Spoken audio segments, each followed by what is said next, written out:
In today's video, I'm going to teach you how to save one sheet in Excel as its own file. Sometimes you don't need an entire workbook. You just need to share or keep a single sheet, like a specific report or summary tab.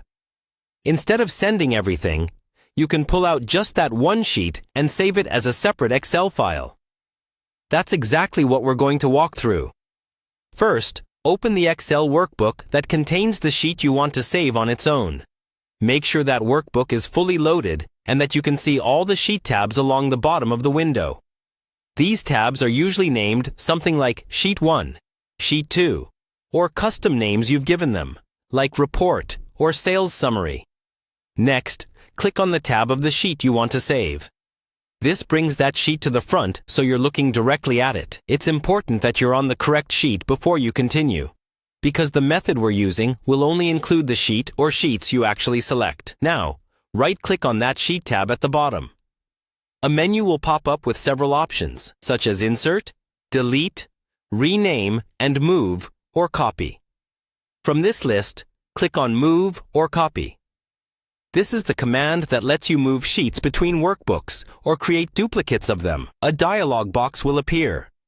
At the top, you'll see a drop-down that shows your current workbook and possibly other open workbooks. To save this sheet as its own new file, choose the option that creates a new workbook. In most versions of Excel, this is labeled as a new book or similar wording. Before you click OK, make sure the Create a Copy box is checked if you want to keep the original sheet in the existing workbook as well. If you don't check that box, Excel will move the sheet out of the original workbook instead of copying it. Once you confirm, Excel will create a brand new workbook that contains only that sheet. You'll see a new window open with just that tab.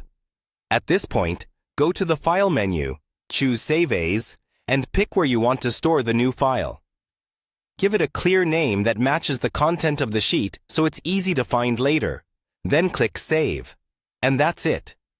You've now taken a single sheet from a larger Excel workbook and saved it as its own standalone file, ready to share or archive without exposing the rest of your data.